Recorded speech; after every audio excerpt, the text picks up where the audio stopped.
Gloire à Jésus Christus. Cette cérémonie est traditionnelle, comme beaucoup de choses le sont dans l'Église. Je ne veux prendre l'exemple que de la messe, mais chaque messe est unique et porte avec elle sa grâce spéciale. Et si pour certains, la cérémonie devait être un rituel purement formel, pour nous, ça connote la bénédiction que, comme nous le savons, Dieu voudrait impartir sur son peuple. Ainsi, il s'agit vraiment de nous retrouver ensemble, de nous retrouver, de prier, et nos souhaits sont à cet égard portés par la puissance divine elle-même. Dans les souhaits que j'ai reçus de vous, prêtres, fidèles laïcs et religieuses, et sont sûrement associés à l'intercession de Notre-Dame du Mont-Carmel, de Saint-Joseph que nous célébrons cette année, et de Saint Jean-Baptiste, notre patron secondaire de toute l'Église. Cette année qui s'achève a été difficile. Bouleversée, nous l'avons été. Notre organisation pastorale, certaines de nos certitudes ont été remises en cause. Même notre approche pastorale, notre approche et notre organisation économique, nous l'avons questionnée. Nous n'avons peut-être pas subi de plein fouet la dimension sanitaire de la pandémie à Covid-19. Mais les conséquences économiques, nous les subissons déjà. Et nous allons continuer à les subir, ne fût-ce que pour l'année 2001. Et si rien ne change, éventuellement même les années qui viennent. La pandémie n'a pas été notre unique défi. Nous avons aussi connu, par exemple, le décès de notre frère, l'abbé Élie Modeste Abanda. Nous avons connu des décès de parents, d'amis, d'êtres chers.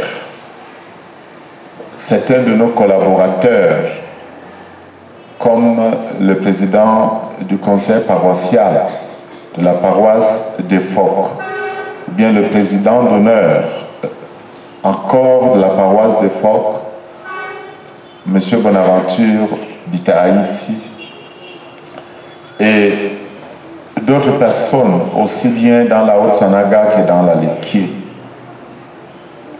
Nous avons aussi sûrement vécu d'autres problématiques, d'autres crises, d'autres difficultés qui sont propres à notre environnement national et socio-culturel.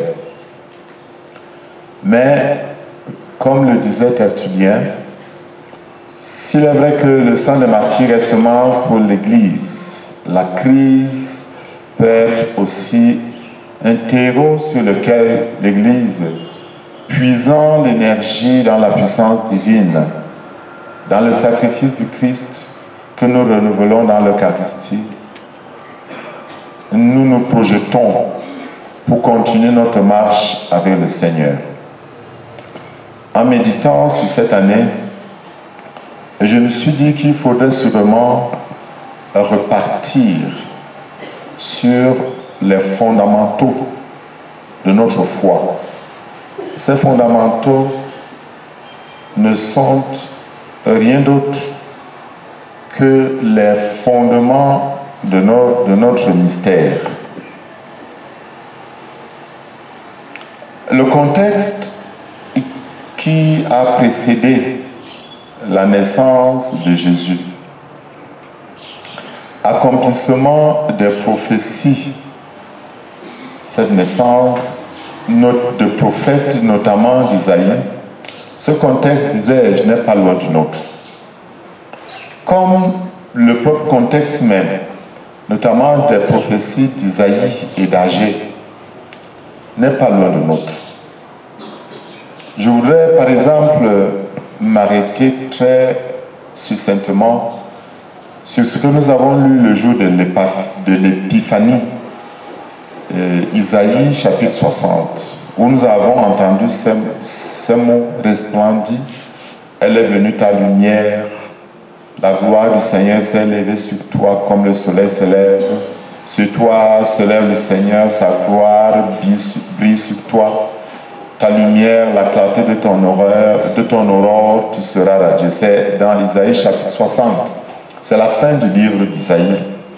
Et nous savons que le contexte du livre d'Isaïe, c'est le contexte d'une déception immense qui habite ceux qui sont rentrés d'exil et qui avaient beaucoup d'espoir. Et ils ont connu des difficultés énormes, difficultés liées notamment à la construction du temple et au vivre ensemble entre eux et qui reviennent d'exil et ceux qu'ils ont trouvés sur place. Ils n'avaient pas la même vision du monde. Alors le prophète Isaïe surgit pour porter une lumière et pour annoncer effectivement que pour le croyant, le découragement, l'abattement ne sont pas ce qui l'anime au-delà de tout. Le croyant fait face aux difficultés de toute nature, mais il est porté par l'espérance. Et nous savons, comme le dit Saint Paul, l'espérance ne trompe pas. Je sais que plusieurs dans notre diocèse, aussi bien dans le clergé que parmi les fidèles laïcs, sont habités par une certaine morosité, par l'abattement, et la situation socio-culturelle et le contexte sanitaire sont venus aggraver certaines de ces choses. Mais ce n'est pas un paradoxe que d'annoncer l'espérance pendant les moments de difficulté. La lumière jaillit, certes, cette lumière n'est pas aveuglante, mais elle est là. Nous avons tous été baptisés et le prophète est un guetteur. Le prophète guette les signes des temps. Le prophète réussit à voir le doigt de Dieu à l'œuvre dans l'histoire des hommes. Et le prophète ne lit pas sa vie par rapport aux rumeurs, par rapport aux journaux, mais par rapport à ce que Dieu dit. À cet égard, le rôle du prophète est de dire Dieu, de dire ce que Dieu dit, de dire ce que Dieu veut. Et nous savons ce que Dieu veut. Dieu veut que sa lumière resplendisse sur nous. Il ne s'agit donc pas de vouloir seulement relever le moral des troupes. Non. Il s'agit de rentrer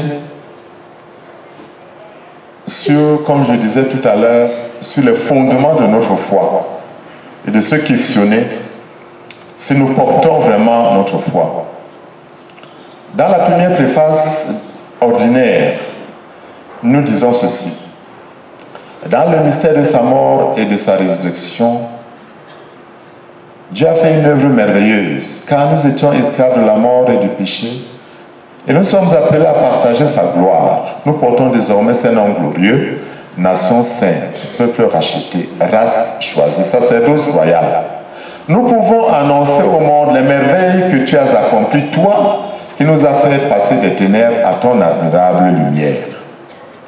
Nous sommes une nation sainte, un peuple racheté, une race choisie.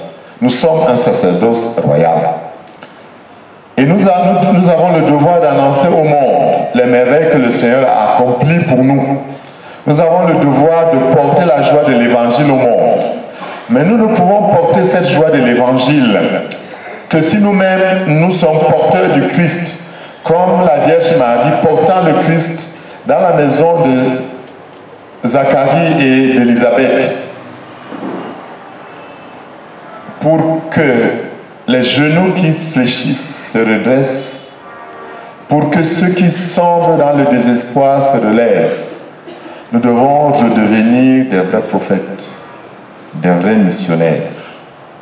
Il n'y a pas de missionnaire qui ne fasse lui-même son expérience de rencontre avec le Christ. Il n'y a pas de missionnaire qui ne soit porteur d'espérance. Il n'y a pas de missionnaire si nous ne sommes pas prêts à dire debout, resplendis, elle est venue ta lumière et la gloire du Seigneur s'est levée sur toi. Sur toi se lève le Seigneur et sa gloire brille sur toi. Nous pouvons nous poser normalement des questions face aux crises, aux échecs, aux difficultés. Jean le Baptiste l'a fait lui-même. Il s'est posé la question de savoir si celui qu'il voyait en Jésus était vraiment le Messie ou s'il devait attendre un autre. Les croyants que nous sommes savent que le règne de Dieu n'est pas une utopie. Les croyants que nous sommes savent que les promesses de Dieu sont une certitude. Et la Bible tout entière est traversée par cette certitude, cette espérance invincible. Le projet de Dieu est retardé par l'être humain, mais il se réalise. Le projet de Dieu avance lentement, mais sûrement. Il y en a qui s'opposent à ce projet. Hérode, le vicaire général me rappelait hier qu'il y a même 4 ou 5 Hérodes, je ne sais plus combien. Le Hérode de la Nativité s'opposait à ce que les mages aillent jusqu'à Bethléem pour adorer le Seigneur naissant.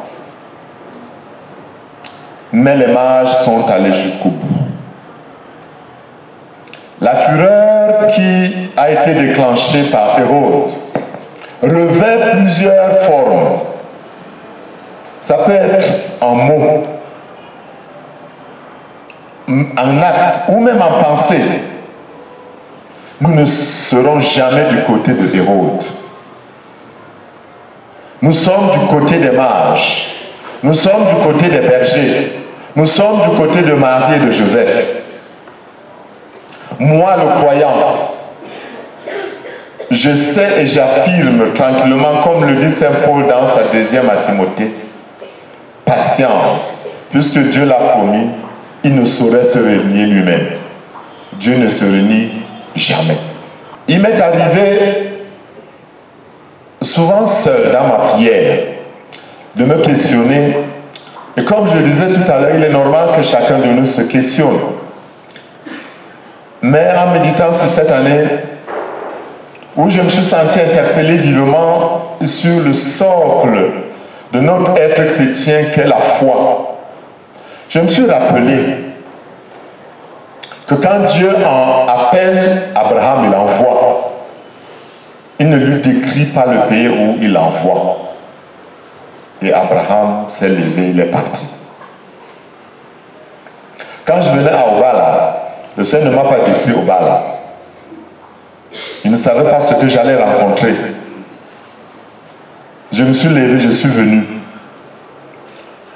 Quand vous me souhaitez bonne année, priez pour moi pour que je ne retire pas ma donation et que je la maintienne jusqu'au bout. Je fais la même prière pour les prêtres qu'on envoie en mission. Ils sont parfois envoyés comme Abraham. Quand on est affecté à la cathédrale, à Marie-Mère, en Womzor, à Bibé, nous sommes envoyés comme Abraham. Le Seigneur nous dit, lève-toi, va à Bibé. Et l'homme de foi, le prêtre de foi se lève, il s'en va à Bibé. Il ne se demande pas pourquoi l'évêque m'a envoyé à Bibé, pourquoi il m'a envoyé à la cathédrale, pourquoi il m'a envoyé en Womzor. Il se lève et il part.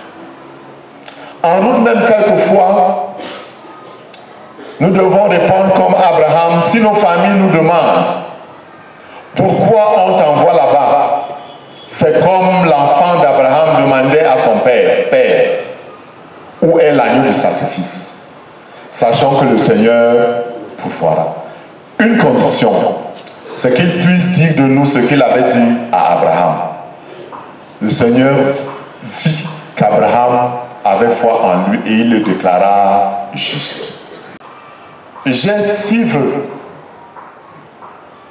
en ce jour. Plusieurs de ces vœux sont des reprises et ne surprendront personne. Mon vœu, c'est que tous nous grandissions davantage en intimité avec Dieu. Une intimité toujours plus grande et toujours plus profonde. Mon deuxième vœu, c'est que nous grandissions davantage dans la communion fraternelle. Fratelli tutti, nous a dit le pape. Nous sommes tous frères et sœurs. Que nous venions de Mambinet, ou de Kabitaton, ou de Bazou, nous sommes tous des frères et des sœurs et nous avons tous un même Père. Le troisième vœu, c'est qu'il y ait une meilleure prise de conscience du fait que Dieu compte sur nous et que c'est à nous qu'il a confié la tâche de construire son Église. La conscience diocésaine, oui, la conscience diocésaine doit grandir. C'est notre maison commune, c'est notre diocèse. Ce sont nos quartiers, ce sont nos villages, c'est notre ville, ce sont nos villes. Que chaque chrétien, prêtre, laïc, religieux, sache qu'il a une responsabilité et que Dieu à la fin de nos jours nous demandera ce que nous avons fait de nos talents. Le quatrième vœu, c'est qu'il y a une meilleure organisation des plateformes de dialogue, de collaboration et de synodalité que sont les différents conseils. Le conseil épiscopal, le conseil pastoral à former, le conseil paroissial, le conseil des laïcs, toutes ces plateformes qui nous permettent de nous asseoir et de dialoguer. Que ces plateformes continuent à travailler et travaillent davantage. Et que dans ce cadre, il y ait une plus grande implication et responsabilisation des laïcs. Nos laïcs ont plein de charisme, plein de talent.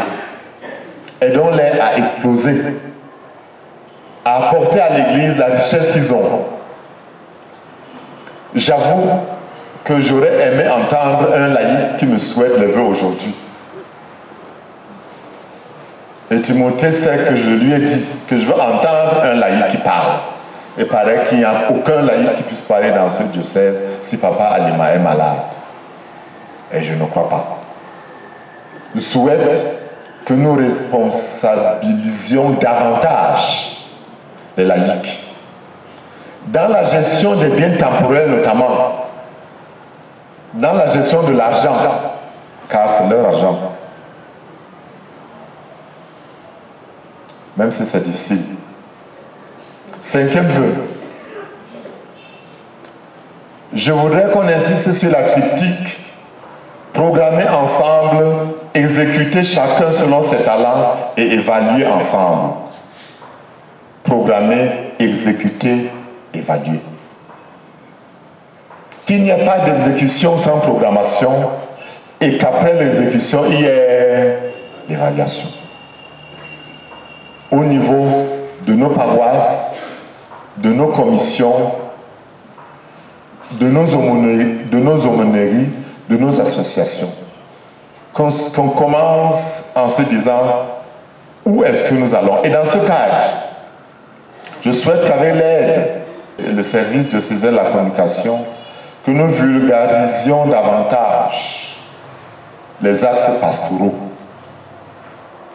afin que chaque fidèle engagé sache quels sont les axes majeurs selon les orientations qu'ensemble nous avons prises, que nous puissions effectivement les mettre en place.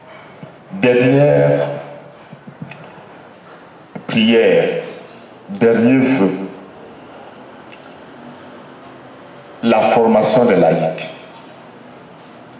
la formation permanente des prêtres.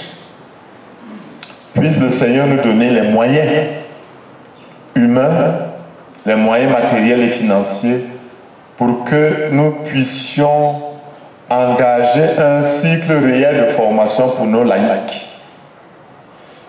et de formation permanente pour tous nos prêtres, pas seulement les jeunes prêtres, même nous les vieux prêtres, nous avons besoin de formation. Effectivement, Jean, lui, il est où? Oui. Il me disait l'autre jour qu'ils ont leur cadre de formation avec Jesus Caritas. Quand ça? Tu m'as dit que c'est quand? Du 11 au 14. Est-ce que Jean, lui, est un jeune prêtre pour qu'il ait encore besoin? Donc, quand l'abbé Joseph Désiré dit qu'il n'a pas besoin de... non, pas Joseph Désiré. Paul Désiré. Quand il dit qu'il n'a plus besoin de formation, je n'ai pas dit qu'il l'a dit, hein, c'est parce que je le vois que je le dis. Frères et sœurs en Jésus, je me suis rappelé l'autre jour, en célébrant la messe de Noël, que le chant gloire à Dieu avait deux richesses. La première richesse, c'était que ce chant était composé non par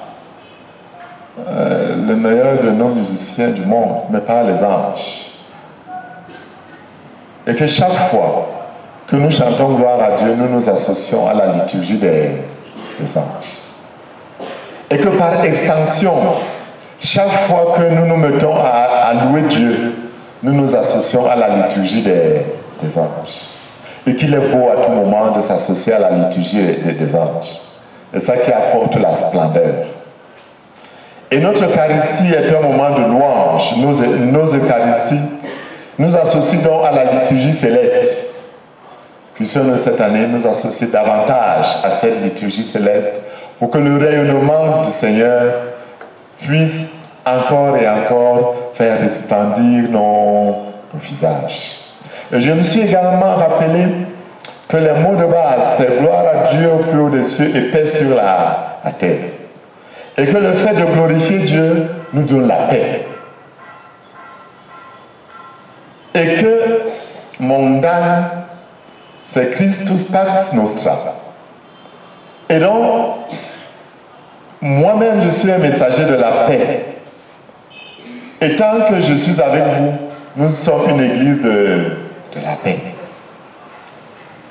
Mais notre paix vient d'abord quand nous nous associons aux anges pour rendre gloire à Dieu. Et rendant gloire à Dieu sincèrement, nous le savons, cela n'ajoute rien à Dieu, mais nous approche de Dieu. Soyons un peuple qui sait louer Dieu pour que nous resplendissions tout le temps, mais un peuple porteur de la paix. Que la paix règne dans vos murs et la prospérité dans vos maisons. Loué soit Jésus-Christ.